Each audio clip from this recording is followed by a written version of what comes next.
Mesdames, Messieurs, bonjour, Quay. Écoutez, nous avons une invitée. Alors là, vous allez découvrir l'une des femmes, mais on nous disait en 2017 qu'on se doit de la surveiller. L'une des femmes d'influence au pays. Messieurs, dames, nous avons l'immense plaisir d'avoir à Coconut Podcast une femme qui rencontre les grandes personnalités de ce monde. Elle a eu la chance de rencontrer Oprah Winfrey. Oui, messieurs, dames, elle a gravi les échelons tout au cours de sa vie et de sa superbe carrière. Aujourd'hui, première spécialiste, coordonnatrice, oui, à l'externe dans l'équipe d'inclusion des communautés à Radio-Canada. Alors, nous avons un immense plaisir d'accueillir à Coconut Podcast, je dis bien, Dorothy Alexandre, messieurs, dames. Bonjour. Dorothy, comment vas-tu? Ça va super bien. Avec un accueil comme ça, je me porte très, très bien, Alain. Merci de l'invitation et ce bel accueil. Écoute, pour la carrière, tu es jeune, et pour la carrière que tu as eue jusqu'à présent, et on peut bien présager que celle-ci se poursuivra dans les plus grands firmaments, cette introduction, elle est très peu, Dorothy. Écoute, c'est tout notre honneur que de te recevoir. Écoute, nous sommes, comme dirait mon ami congolais, sapés comme jamais. Alors, pour te recevoir, Dorothy, comment vas-tu? Ça va très bien, merci. Déjà, de participer à une émission comme la tienne, de pouvoir entrer en contact, même virtuellement, avec tes auditeurs, tes auditrices, ça me fait très plaisir d'être ici. En cette période de confinement, déconfinement, soubresaut au niveau social, comment as-tu vécu cette période sur le plan professionnel, personnel? Je te dirais deux choses. Sur le plan personnel, je te dirais que ça a été quand même une période pas trop difficile. Ça a été plus difficile au début, donc peut-être entre mars et juin parce que j'ai une petite fille. Puis c'est certain que elle pouvait pas aller à la garderie. Donc, puisqu'elle ne pouvait pas aller à la garderie, il fallait gérer le quotidien. Puis, c'est tout un bouleversement parce qu'en tant que parent, on veut donner le meilleur pour son enfant. On veut que les enfants voient les autres amis, comme on dit. Mais ceci étant dit, pour moi, la pandémie m'a permis surtout de faire une belle introspection, de ralentir, parce que depuis une dizaine d'années, je courais beaucoup. Puis maintenant, on dirait que ça m'a remis à l'essentiel. J'ai passé beaucoup, beaucoup de temps avec mes meilleurs amis. Donc, on est un groupe de couples et de familles, donc avec les enfants, avec les conjoints, toujours dans le respect de la distanciation lorsque c'était cet été. C'était magnifique. D'un point de vue professionnel, je te dirais que ça n'a pas arrêté. Au contraire, je suis entrée dans mon nouveau poste pendant la pandémie, Ça fait 4 en mois. juillet, post-George Floyd, donc le meurtre tragique de George Floyd. Donc, ça m'a démontré que j'ai une grande capacité d'adaptation et que je suis sur mon X. Donc, je suis vraiment où est-ce que je dois être dans la vie personnelle et professionnelle, puis ça me réjouit au plus haut point. Écoute, on est content d'entendre ça, mais surtout, Dorothy Alexandre, elle a ce côté assez zen. Tu es très calme, mais est-ce que tu as développé ce côté par ton amour pour les plantes? Tu es dendrophile? Je sais même pas qu'est-ce que ça veut dire. Ouais, amoureuse des plantes, je pense bien. Même pas, c'est la pandémie qui a fait ça. Okay. Donc, qu'est-ce qui est arrivé, c'est que, je pense que ça commence à trahir un peu l'âge de ma génération d'amis. C'est que là, on s'est dit, pendant l'été, on va se lancer dans le jardinage. Donc, les filles qui étaient un peu plus habituées, on s'est lancé un groupe WhatsApp et qu'on s'échangeait, celles qui ont fait des plans et tout. Puis moi, de mon côté, je me disais, tu sais quoi, je veux faire quelque chose qui n'est pas du côté intellectuel. Parce que pour les gens qui me connaissent, depuis 10 ans, je suis investie dans le domaine des sciences, pas des sciences, mais de l'engagement social. Puis cet engagement-là fait que je donne beaucoup de moi-même et que je m'enlève beaucoup du portrait souvent. Donc, pour moi, les plantes, j'ai commencé la décoration aussi, ça me permet d'aller dans un côté qui est plus personnel et c'est une découverte et ça me sort totalement de ma zone de Zone de confort. confort. Donc, j'ai des nouvelles plantes chez moi. J'ai 6 plantes aujourd'hui. C'est une première dans ma vie. Wow! Donc, j'espère juste pas les tuer. OK, non, non, mais on sent que, tu sais, ta patience, tu développes ça avec ta fille, donc tes plantes sont entre de bonnes mains. Oui, je crois aussi. Oui, il le faut. Alors, Dorothy, bon, on a appris à connaître Dorothy à la maison, en période de pandémie, mais maintenant, on va vraiment apprendre à découvrir cette grande dame. Oui. Franchement, je me dois de le dire ainsi. Alors, Dorothy Alexandre, pour ceux qui ne te connaissent pas, alors toi, selon notre équipe de recherchistes à Coconut Podcast, tu es né au Canada, au Québec, plus Oui. précisément à Montréal, dans l'est de Montréal. Exactement. Donc, j'ai grandi je suis née dans P9. OK. Ensuite, j'ai habité à Anjou. J'ai habité à Rivière-des-Prairies pour la grande partie de ma vie, donc pendant 22 ans. Un petit détour dans Villeray. Et OK. aujourd'hui, je suis une fille résidente de Montréal-Nord. Donc, pour moi, je suis une OK. fille de l'Est. Il y a juste quelques années que j'ai été dans le Villeray, donc un quartier vraiment qui était extraordinaire. Et là, je suis de retour un peu plus près de ma mère. OK, superbe. Mais on sent qu'il y a un peu ce retour, je dirais, aux sources d'une bonne partie des jeunes professionnels. Je pense bien que tu es d'origine haïtienne.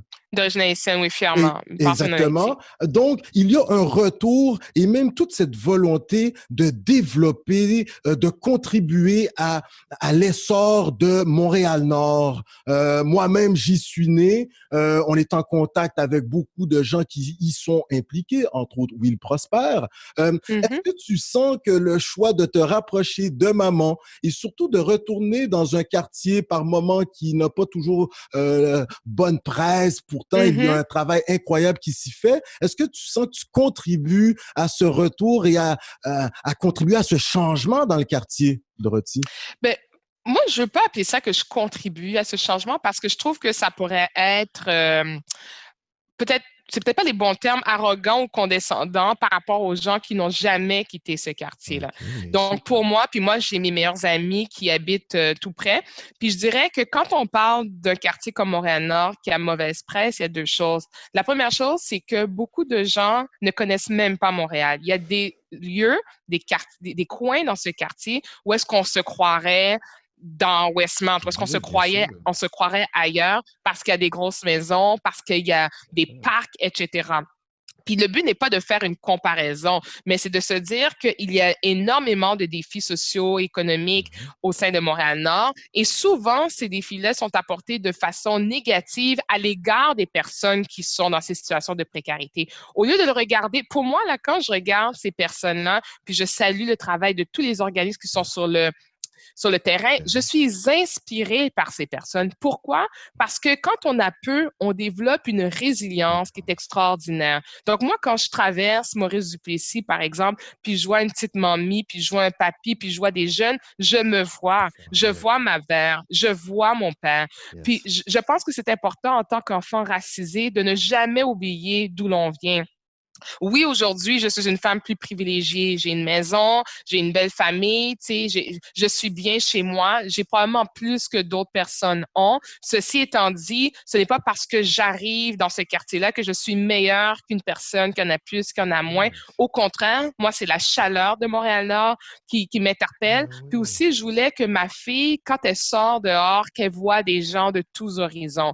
Donc, rien à enlever à mon ancien quartier que j'ai adoré, le quartier Viré, donc proche du parc Jarry. Mais Montréal-Nord, il y a quelque chose qui est beau. Et c'est cette humanité et c'est cette résilience. Et c'est des gens que tous les jours vont peut-être faire une, deux, trois, quatre jobs ou être des parents à la maison pour élever leurs enfants.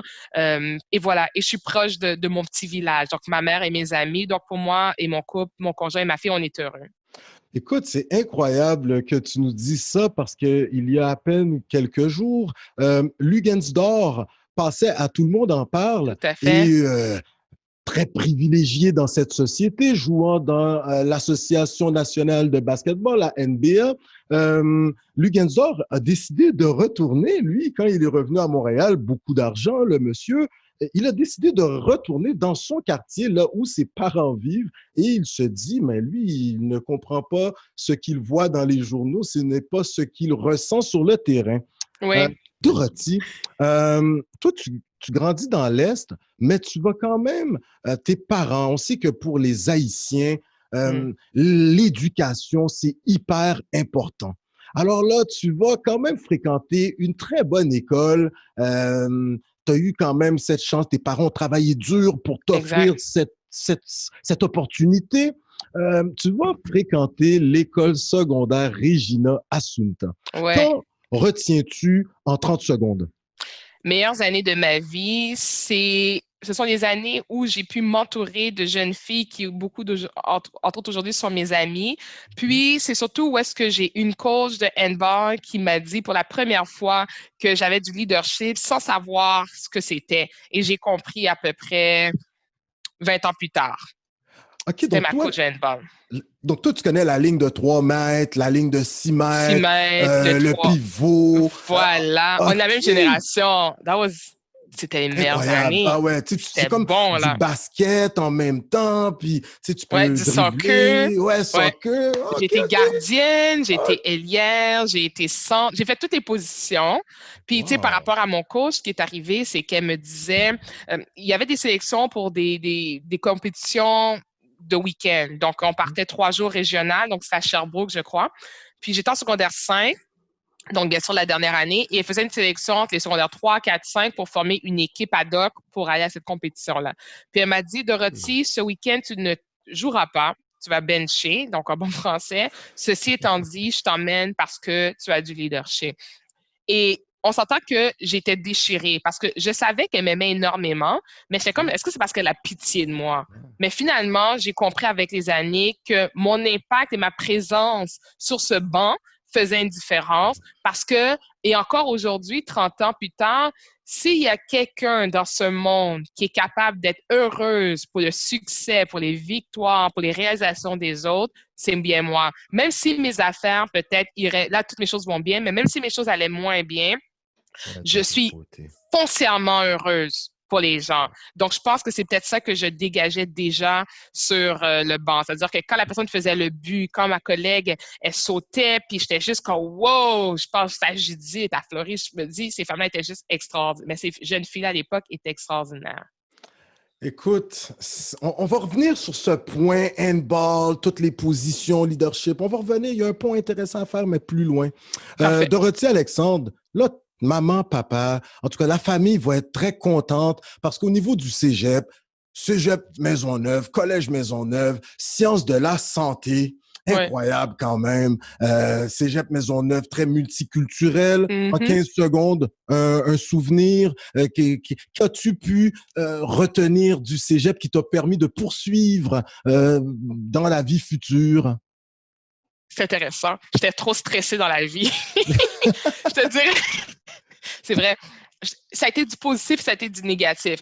J'ai été très stressée dans la vie. Positivement, ça faisait qu'au lieu de chiller, comme on disait, dans le foyer, donc c'est l'espèce d'endroit où est-ce que tout le monde se rassemblait, mais j'y allais, oui, des fois avec mes amis, le fameux foyer.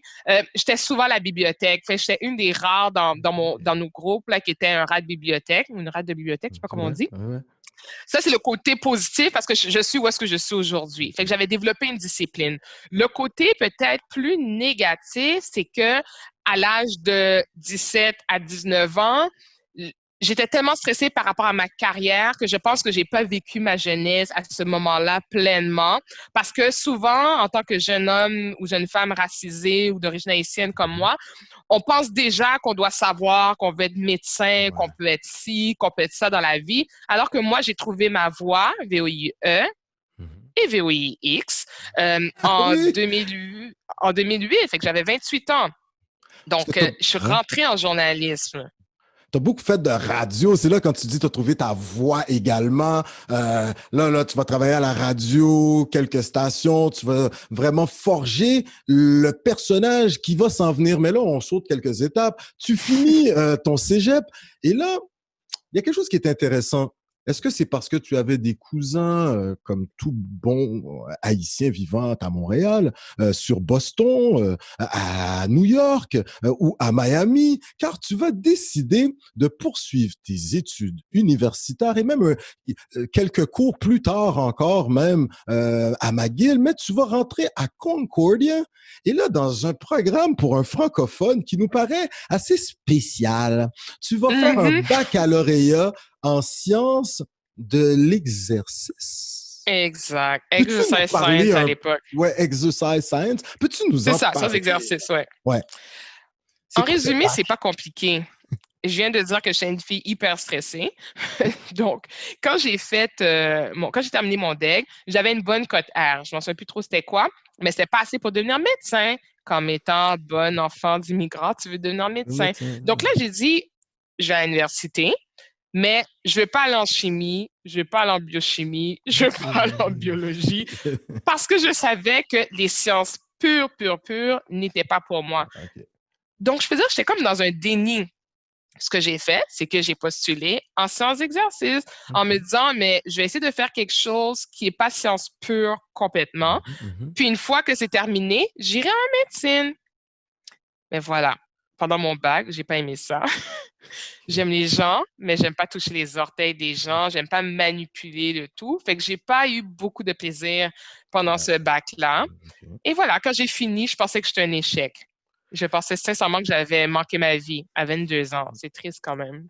Mais il y a quelque chose quand même qui va t'animer, ce côté, tu sais, comme science de l'exercice, mais il y a quelque chose qui va quand même, il y a un déclic qui va arriver car tu vas vouloir mettre en exercice l'ensemble de la communauté. Tu vas vouloir mettre les gens en action. On sent que tu vas vouloir faire changer les trucs.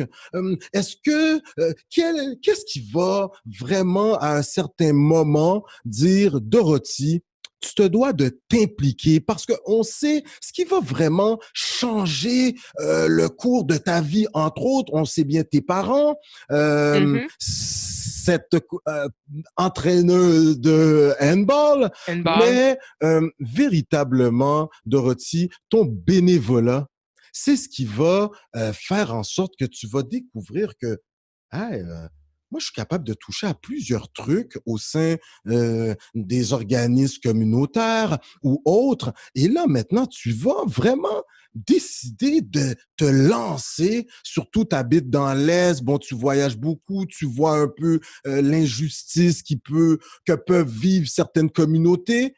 À quel moment décides-tu de faire du bénévolat et comment ça va changer ta vie? Peux-tu nous en parler un petit peu, Mhm. Dorothy? C'est question importante, question très importante. En résumé, j'ai fait du bénévolat très tôt. C'est-à-dire que j'ai fait du bénévolat, je te dirais, dès l'université, j'étais coach justement de handball dans une école primaire. Je faisais du bénévolat, mais de façon non spécifique. C'est-à-dire que OK. j'avais envie de donner du temps et c'est surtout parce qu'au secondaire, si je me souviens bien, on nous avait introduit au bénévolat. Ceci étant dit, où mon bénévolat a pris un sens plus social, voire politique, c'est pendant mes années de journalisme. Donc, si on retourne en arrière, je termine mon bac, j'ai 22 ans, je pense que je suis un échec. Donc, pendant 6 ans, je me cherche personnellement. Donc, je fais un peu de bénévolement qui n'est pas nécessairement à caractère social. Et là, présentement, en 2008, il y a quelqu'un de botinhaïtien.com, donc Énarque Ajustement, qui me dit, est-ce que tu veux couvrir la communauté haïtienne? Donc, ça a été ma première expérience de bénévolat significative qui est venue chercher quelque chose dans le plus profond de moi-même et qui m'a permis de dire, wow, tu es capable de faire quelque chose et peut-être que tu es en train de trouver ta voie. Mais quand il m'a demandé ça, j'avais rien à perdre. Fait que je me suis lancée sans attente, sans ambition.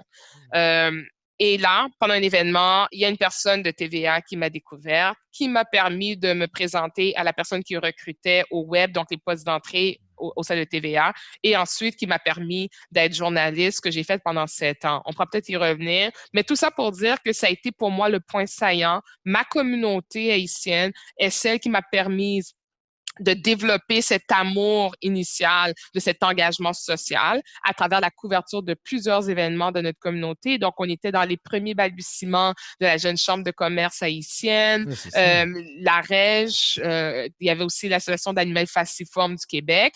Puis par la suite, le bénévolat puis l'engagement social a ouvert toutes les grandes portes professionnelles de ma carrière jusqu'à aujourd'hui.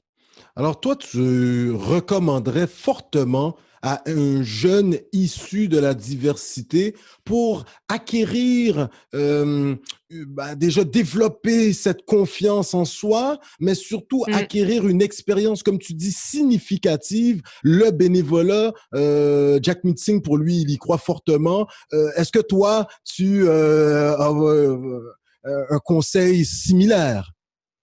Tout à fait. Pour moi, le bénévolat doit faire partie de la vie de tout jeune, diversité ou pas, autochtone, Première Mhm, Nation, mhm. tout le monde. Pourquoi?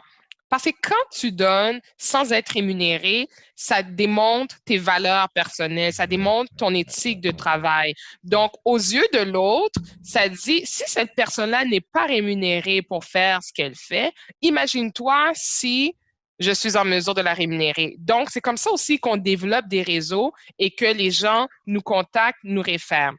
Deuxième élément, tu l'as bien dit, c'est que le bénévolat te permet pratiquement de faire des erreurs sans que ça coûte trop cher. Pourquoi? Parce qu'en tant que jeune, tu apprends à te connaître, tu apprends à développer des habiletés qui étaient souvent insoupçonnées. Tu apprends également à faire des choses dans un cadre professionnel souvent, ou pas, peut-être plus social, mais qui en même temps te force à sortir de ta zone de confort.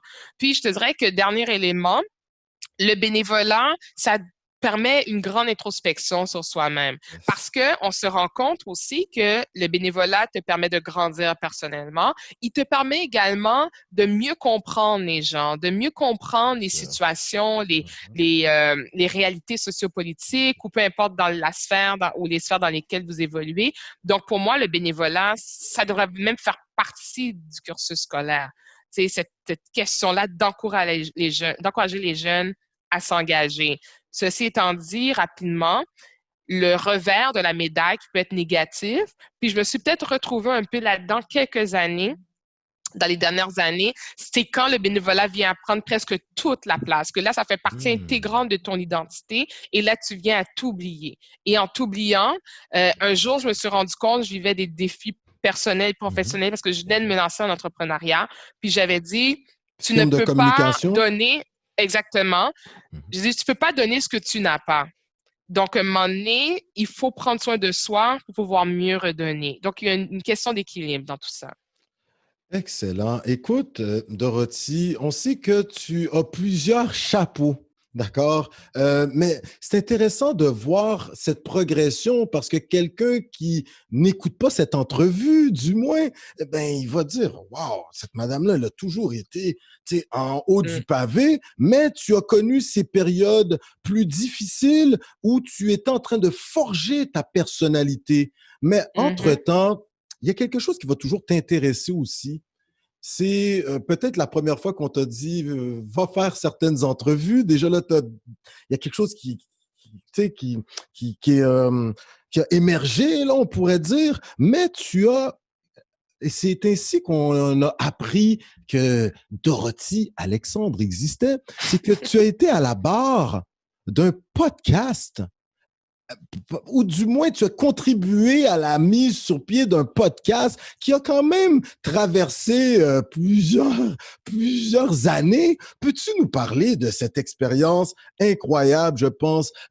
Ça parle un peu de l'Ouest, de l'île, un peu. Il y a quelque chose d'intéressant là-bas. Faut des Peux-tu nous en neiges. parler? Oui, Oui, exact. exactement. Ouais.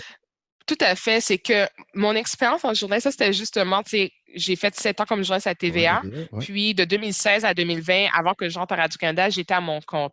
En tant qu'entrepreneur, je faisais de l'animation, je faisais de la production de contenu numérique Ouais, aussi. OK. Puis c'est dans ce cadre-là que j'ai pu réaliser, animer, scénariser ce podcast. Ça s'appelle Uptown, le podcast, Yes, et ça yes. porte sur Côte des Neiges. ce n'est pas un projet qui vient de moi. La personne là, qui l'a imaginé, Caroline, elle a dit à cause que j'avais été enseignée quand on parle du don de soi. J'avais été dans son cours de communication, elle enseigne à l'université, et elle m'avait demandé de préparer les jeunes à faire des entrevues comme s'ils étaient des porte-paroles. Donc, j'avais lu tout leur argumentaire, et là, une personne à la voix devant la scène, je leur posais des questions et c'était comme une entrevue journalistique. Elle avait tellement été impressionnée qu'elle a réfléchi ce podcast-là et elle m'a demandé de travailler avec elle. Ce podcast-là, il est vraiment important parce qu'il y avait une étude ethnographique qui se faisait dans Côte-des-Neiges. Donc, pour pouvoir savoir pourquoi est-ce que les gens du quartier ne consomment pas, n'utilisent pas beaucoup les services. Donc, il y avait une équipe d'anthropologues et d'ethnologues sur le terrain. Et un défi de la recherche, c'est que quand on fait de la recherche, souvent après, c'est tabletté. On ne sait pas ce qui se passe avec. Donc, mon mandat à moi, c'était de reprendre les grands éléments de cette recherche et de faire du storytelling avec. Donc, c'est comme ça que j'ai scénarisé 7 épisodes qui durent entre 30 minutes et 1 heure et qu'on peut aussi entendre des extraits des entrevues avec la cinquantaine de personnes que j'ai interviewées. Écoute, oui, vas-y. Ben, je voulais juste dire que rapidement, Obtendre le podcast, ça parle entre autres du fossé qui existe entre le haut et le bas de la côte. Ben oui. Donc, on parle de la côte Sainte-Catherine. Exactement, parce que ce qui est en bas de la rue des hôpitaux. Et aussi, ça parle pas juste du côté négatif, ça parle de leurs rêves, ça parle de leurs ambitions, ça parle des jeunes. Donc, le but, c'est de ratisser large pour éviter d'avoir un regard négatif sur un quartier qui est souvent stigmatisé dans les médias. Dorothée Alexandre, avant de compléter ton côté très journaliste, là, un peu, on sait que tu as été au niveau du bénévolat, tu as fait quelques entrevues. Par la suite, TVA vont te recruter, tu vas être journaliste à TVA, quand même important, d'accord? Par la suite, mais même entre-temps, tu vas être également à la barre d'émissions où tu vas être chroniqueuse à la radio, 106.3 entre autres.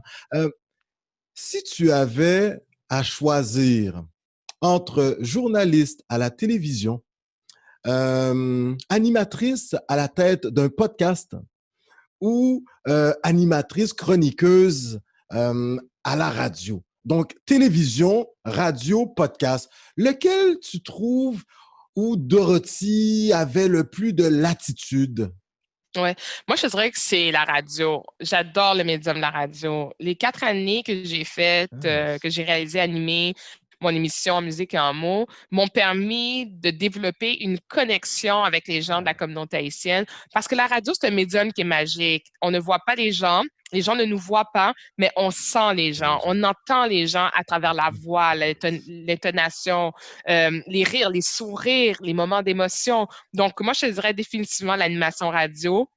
Ça a été des 4 ans pour moi qui ont été 4 années extraordinaires où j'ai rencontré beaucoup, beaucoup de gens de la communauté haïtienne. Puis il n'y avait pas juste des gens de la communauté haïtienne, il y avait des personnes afrodescendantes aussi issues d'autres cultures, puis des personnes aussi de la majorité blanche. Mais pour moi, ça m'a permis de découvrir cette habileté-là à faire du direct. Et le direct, c'est un art en soi. Donc, on peut être un grand communicateur, mais ne pas pouvoir faire du direct. Et pour moi, je te dirais que ça a été vraiment ce qui a mis la table pour toute ma carrière aussi en animation puis comme communicatrice.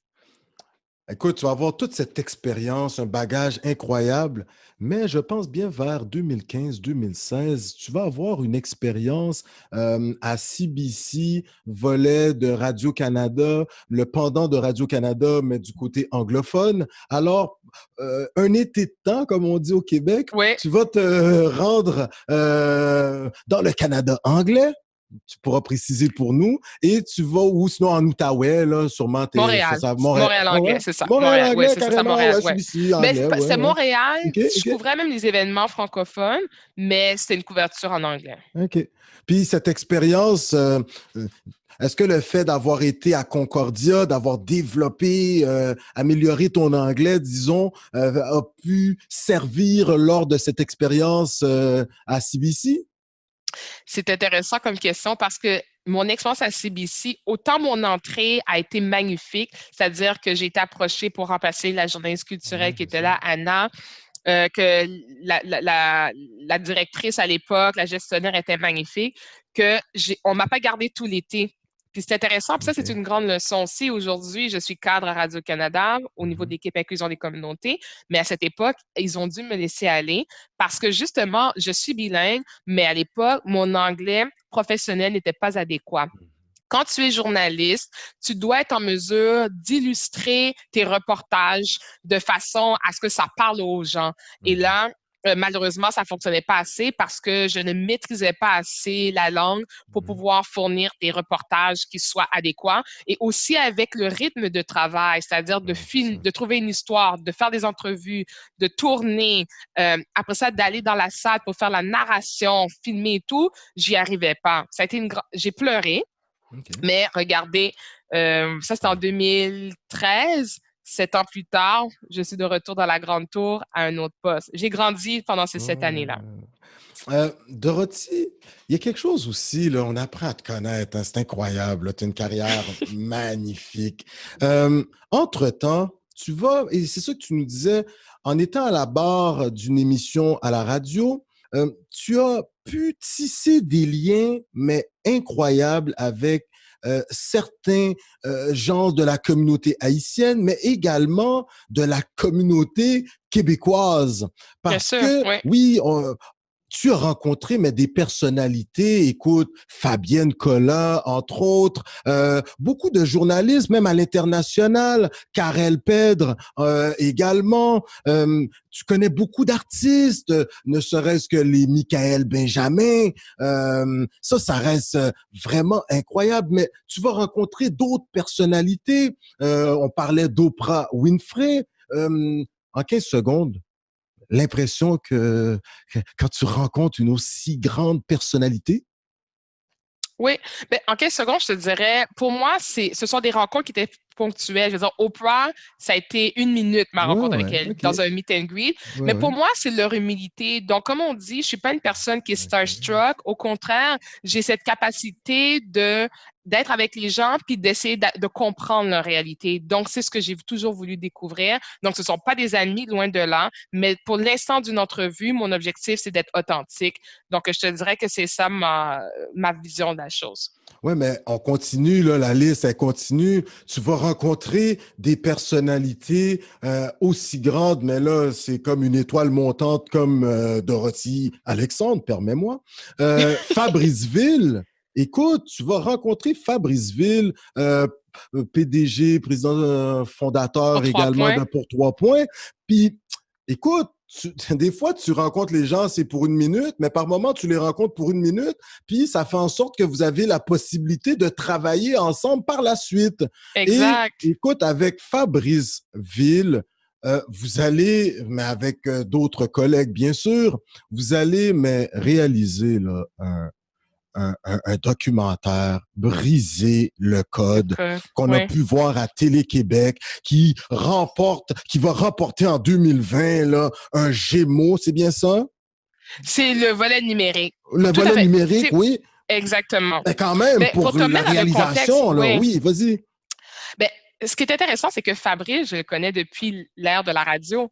C'est dans mon Ouais, c'est émission ça. qu'il a fait sa première entrevue concernant Pour 3 points. Parce que OK. justement, depuis ces années-là, j'avais un peu le flair de découvrir qui étaient les personnes qui faisaient des belles choses. Et moi, dès que c'est une personne, surtout une jeune personne d'origine haïtienne qui faisait quelque chose de positif, j'essaie de l'avoir en entrevue. Donc, Fabrice, ça a été la première personne. Donc, pour briser le code, j'ai été consultante au contenu sur le film documentaire et productrice au contenu sur tout le volet web, donc toutes les 10 capsules OK, et le wow. balado. Et c'est cette portion-là aussi qui a gagné le prix Gémeaux. Donc, pour moi, travailler avec Fabrice sur un projet de société comme celui-ci, ça démontre qu'on est beaucoup de personnes à faire le même travail différemment, au sein de diverses sphères.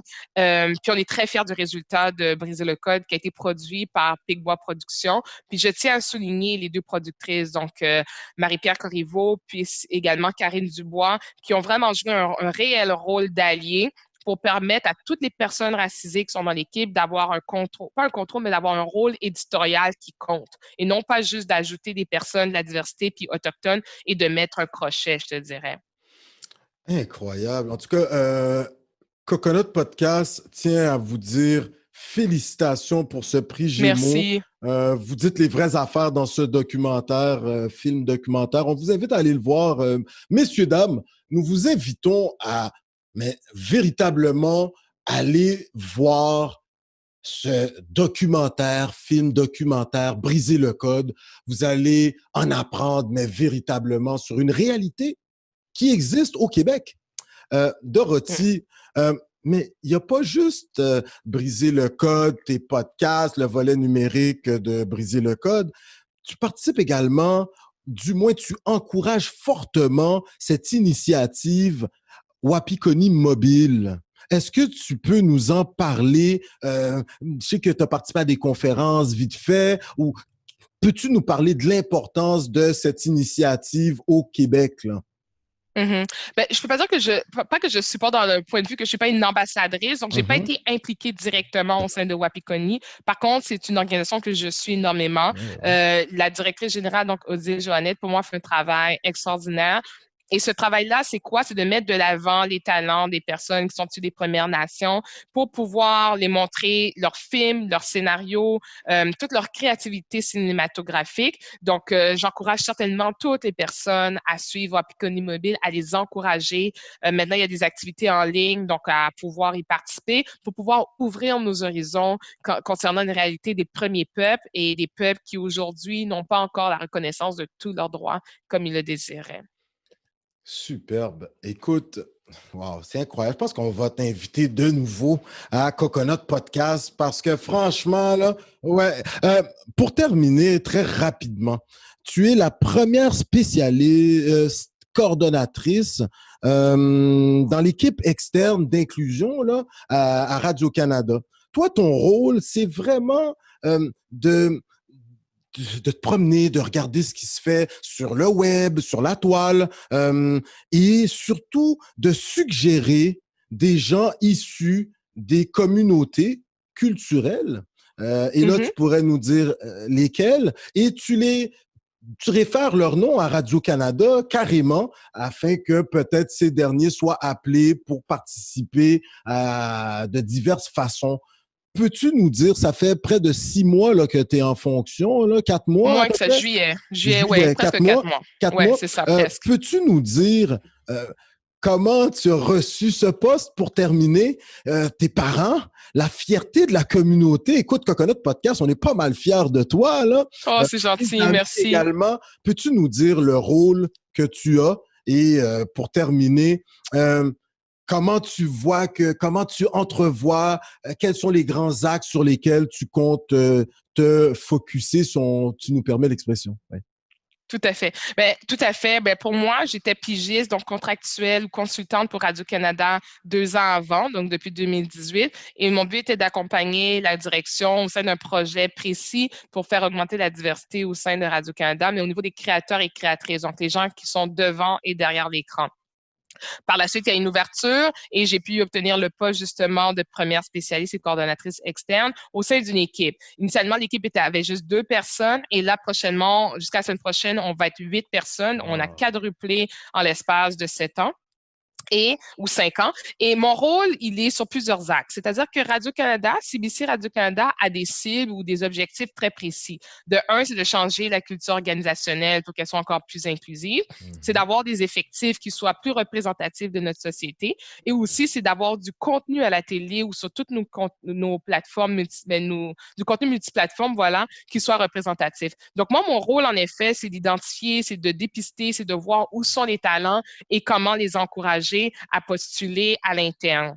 C'est aussi de travailler étroitement avec les créateurs et créatrices qui sont issus des groupes racisés pour pouvoir faire qu'ils produisent des projets, qui collaborent sur des projets qui pourraient être dans nos podcasts, à la télévision, etc. Puis, je travaille aussi beaucoup au niveau de l'institutionnel, c'est-à-dire que je fais partie de plusieurs comités de diversité où on réfléchit aux stratégies pour voir comment rendre Radio-Canada plus inclusif. Donc, c'est un poste que je fais au quotidien qui change à tous les jours, dans la mesure où les axes principaux, c'est d'accompagner les secteurs, c'est de recruter des gens, c'est de s'assurer aussi de faire de l'accompagnement, c'est de participer dans les discussions en matière de diversité, c'est de créer des projets dans un esprit de pérennité. Et tout ça parce qu'on se dit qu'il faut que notre société d'État soit à l'image de notre société actuelle. Puis aussi, pour terminer, mon travail ne se limite pas à Montréal, c'est tous les services français à travers le Canada. Donc, au sein de notre équipe, on a vraiment une belle posture où on travaille sur des piliers importants, puis on veut juste continuer de faire avancer le tout. Écoute, Dorothy, on te dit un grand merci, mais avant de te quitter, on se doit de te poser la question du Club des Amis. Messieurs, dames, nous allons poser cette question du Club des Amis à Dorothy. Dorothy, alors, on se doit de savoir, est-ce que tu es plus, ça c'est pour maman ou papa, est-ce que tu es plus griot ou poule en sauce? Poule en sauce. Poule en sauce, alors ça c'est poulet avec sauce, voilà. Avec les oignons, tout là, ouais. OK, et pour terminer, Dorothy, est-ce que tu es plus crémasse ou tu es plus barbancourt? Je veux dire crémasse parce que je ne bois pas beaucoup. Donc, je peux compter le nombre de fois que j'ai bu du barbancourt, peut-être 1 ou 2 fois. Donc, avec grand-mère, un petit morceau de gâteau, crémasse. Crémasse, oui, exact. Crémasse. OK, d'accord. Alors, écoute, Dorothy, le mot de la fin est à toi, tes remerciements. Et si tu as une suggestion pour nos auditeurs, internautes, la parole est à toi. Oui, donc merci beaucoup pour cet accueil-là. Je pense que pour moi, quand on lit souvent ma biographie ou qu'on me dit « Wow, tu as réalisé tellement une belle carrière », moi, je ne le vois pas comme une carrière. Moi, je le vois comme un processus continuel d'épanouissement personnel. Voilà, c'est comme ça que je le vois. Donc, je souhaite à toute personne de se donner le temps d'apprécier chaque petite victoire et surtout, je pense qu'il faut célébrer le fait que des fois, on vient de tellement loin, mais on s'en rend pas compte parce qu'on vient apprendre les choses pour acquis. Les choses pour acquises, voilà. Donc, moi, je vous dirais que pour moi, je continue d'avancer, mais je suis pas en mode je coche ce que j'ai fait. Au contraire, ce sont mes convictions et mes valeurs qui me font avancer et ça me propulse encore plus loin parce que je ne suis pas concentrée sur le matériel et sur des réalisations qui soient éphémères, mais moi, je regarde toujours le long terme. Et pour conclure, le livre que je recommande, qui est le livre qui a changé ma vie, c'est celui de Paulo Coelho, L'Alchimiste. Donc, quand on comprend qu'on est sur Terre pour avoir une destinée et avoir une mission de vie, notre seule mission de vie est de trouver notre mission de vie. Et après, tout va être correct. Wow, tes mots sont incroyables. Une vraie philosophe. Ouais. Alors, Dorothy. J'aimerais ça. Merci. On te dit merci. Messieurs, dames, nous étions, oui, avec cette grande dame, mais si humble. Je vous invite à la suivre sur les réseaux sociaux. Écoutez, première spécialiste, coordonnatrice externe à l'équipe d'inclusion des communautés à Radio-Canada. Messieurs, dames, nous étions avec Dorothy Alexandre. On vous dit à la semaine prochaine, même heure, même poste, sur les ondes de Coconut Podcast. Merci. Au revoir.